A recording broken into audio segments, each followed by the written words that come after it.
श्रीस्कन्दमाता स्तोत्रम्।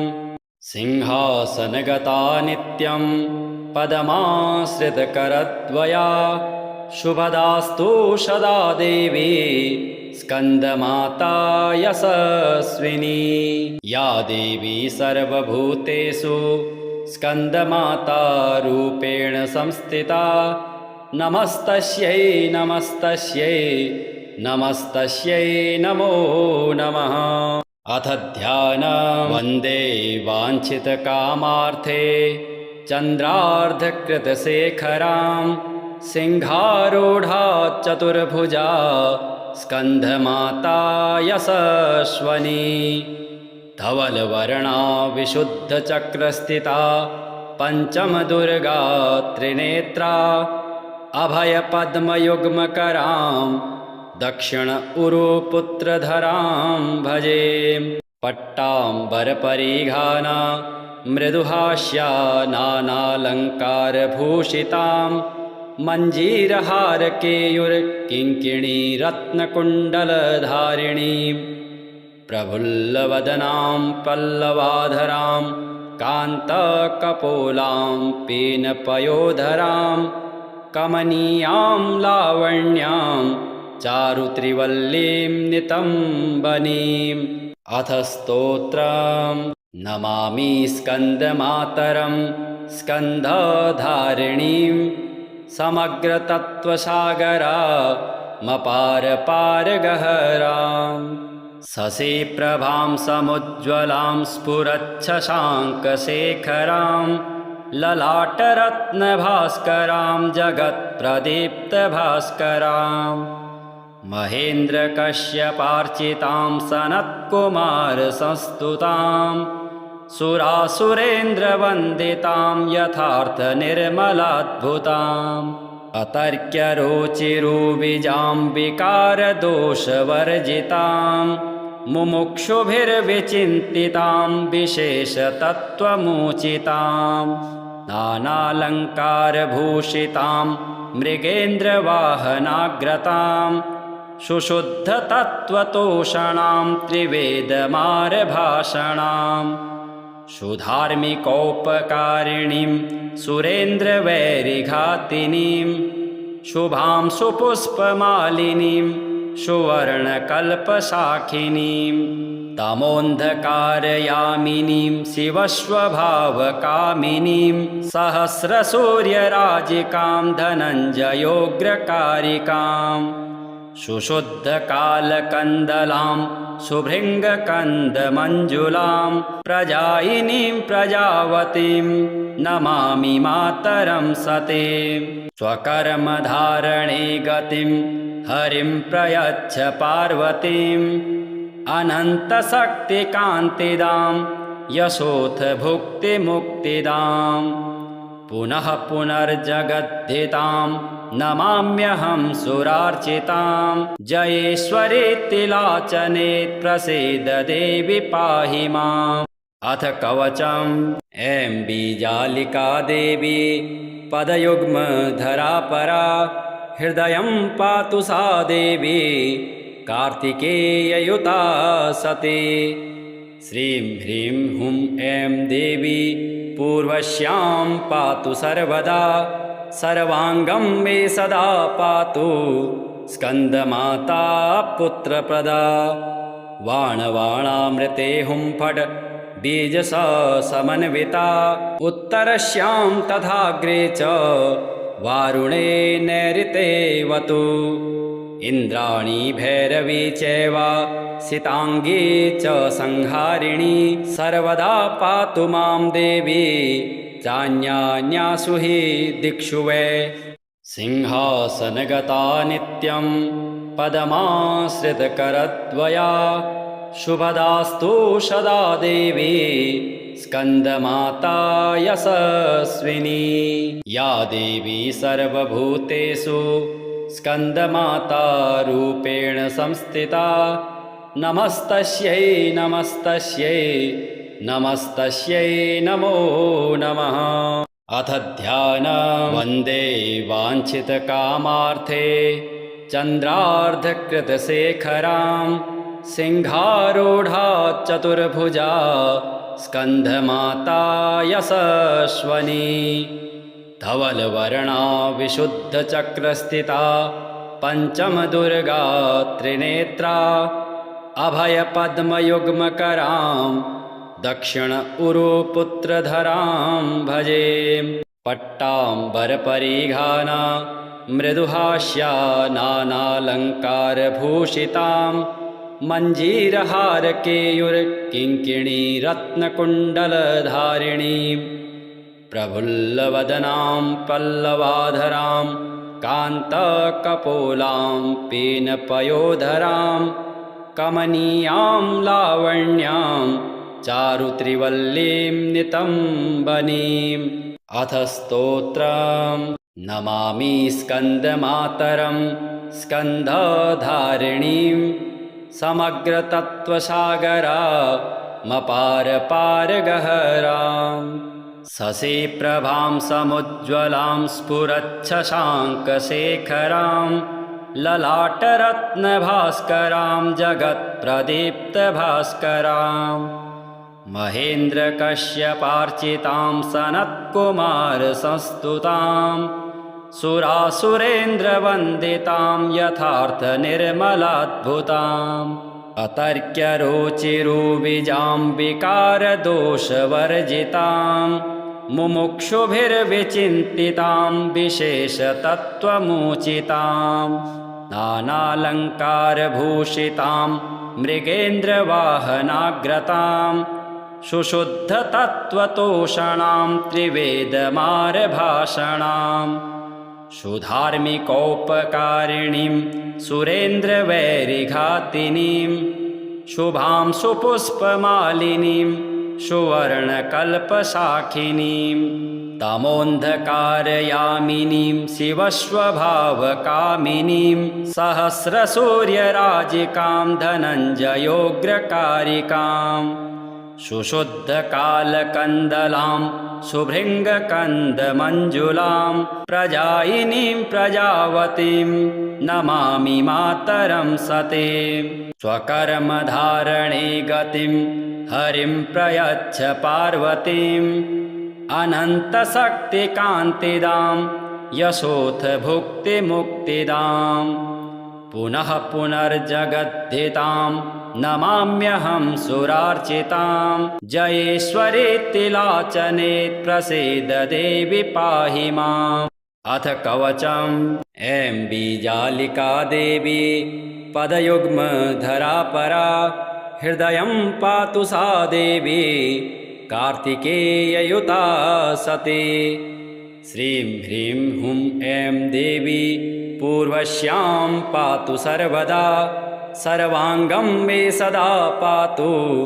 स्कन्दमाता पुत्रप्रदा वाणवाणामृते हुं फट् बीजस समन्विता उत्तरस्यां तथाग्रे च वारुणे नैऋतेवतु इन्द्राणी भैरवी चैव सिताङ्गी च संहारिणी सर्वदा पातु मां देवी चान्यान्यासु हि दिक्षु वै सिंहासनगता नित्यं पदमाश्रितकरद्वया शुभदास्तु सदा देवी स्कन्दमाता यशस्विनी या देवी सर्वभूतेषु स्कन्दमाता रूपेण संस्थिता नमस्तस्यै नमस्तस्यै नमस्तस्यै नमो नमः अथ ध्यानम् वन्दे वाञ्छितकामार्थे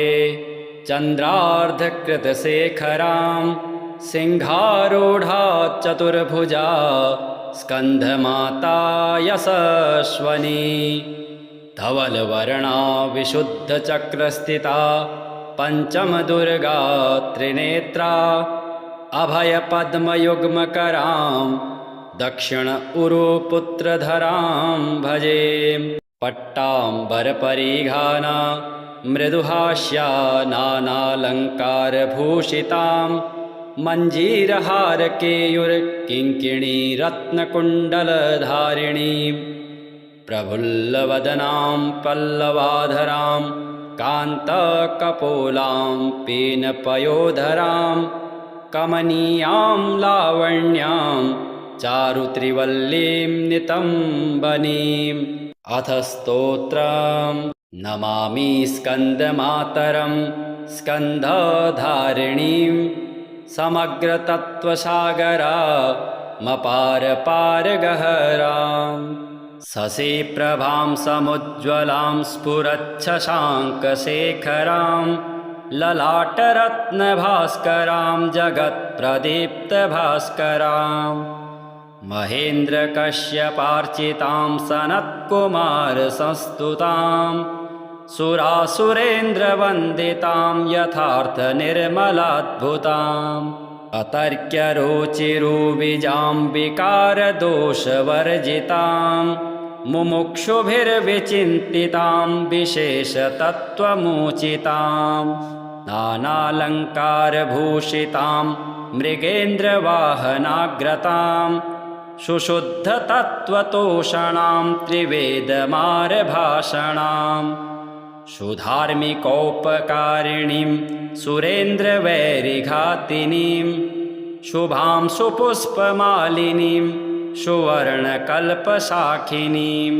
तमोन्धकारयामिनीं शिवस्वभावकामिनीं सहस्रसूर्यराजिकां धनञ्जयोग्रकारिकां।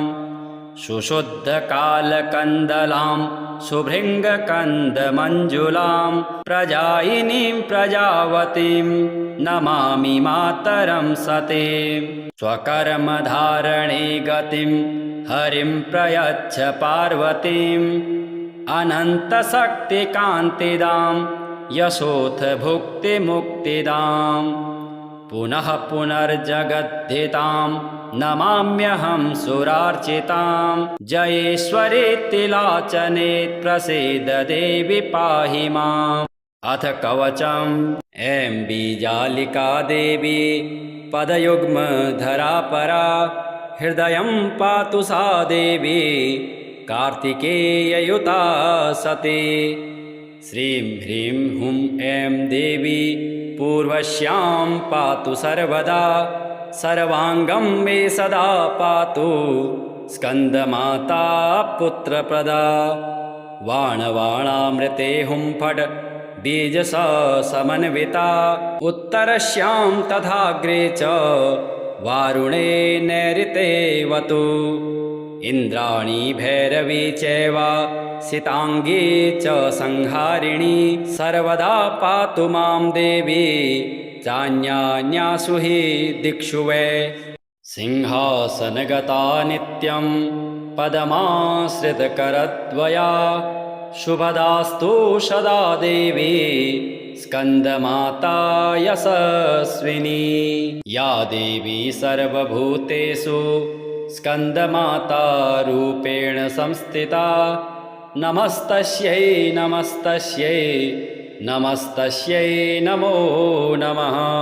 अथ ध्यानम्। वन्दे वाञ्छितकामार्थे चन्द्रार्धकृतशेखरां सिंहारूढा चतुर्भुजा स्कन्दमाता यशस्वनी। धवलवर्णा विशुद्धचक्रस्थिता पञ्चमदुर्गा त्रिनेत्रा अभयपद्मयुग्मकरां दक्षिण उरुपुत्रधरां भजे। पट्टाम्बरपरिघाना मृदुहास्या नानालङ्कारभूषितां मञ्जीरहारकेयुर्किङ्किणीरत्नकुण्डलधारिणीं प्रफुल्लवदनां पल्लवाधरां कान्तकपोलां पीनपयोधरां कमनीयां लावण्यां चारुत्रिवल्लीं नितम्बनीम्। अथ स्तोत्रम्। नमामि स्कन्दमातरं स्कन्धधारिणीं समग्रतत्त्वसागरामपारपारगहरां। शशिप्रभां समुज्ज्वलां स्फुरच्छशाङ्कशेखरां ललाटरत्नभास्करां जगत्प्रदीप्तभास्करां। महेन्द्रकश्यपार्चितां सनत्कुमारसंस्तुतां सुरासुरेन्द्रवन्दितां यथार्थनिर्मलाद्भुताम् अतर्क्यरुचिरुविजां विकारदोषवर्जितां मुमुक्षुभिर्विचिन्तितां विशेषतत्त्वमुचितां नानालङ्कारभूषितां मृगेन्द्रवाहनाग्रतां सुशुद्धतत्त्वतोषणां त्रिवेदमारभाषणां सुधार्मिकोपकारिणीं सुरेन्द्रवैरिघातिनीं शुभां सुपुष्पमालिनीं सुवर्णकल्पशाखिनीं तमोन्धकारयामिनीं शिवस्वभावकामिनीं सहस्रसूर्यराजिकां धनञ्जयोग्रकारिकाम् सुशुद्धकालकन्दलां सुभृङ्गकन्दमञ्जुलां प्रजायिनीं प्रजावतीं नमामि मातरं सतीं स्वकर्मधारणे गतिं हरिं प्रयच्छ पार्वतीम् अनन्तशक्तिकान्तिदां यशोऽथ भुक्तिमुक्तिदां पुनः पुनर्जगद्धितां नमाम्यहं सुरार्चितां जयेश्वरीति लाचने प्रसीद देवि पाहि माम् अथ कवचम् ऐं बीजालिका देवी पदयुग्मधरा परा हृदयं पातु सा देवी कार्तिकेययुता सती श्रीं ह्रीं हुं ऐं देवी पूर्वश्यां पातु सर्वदा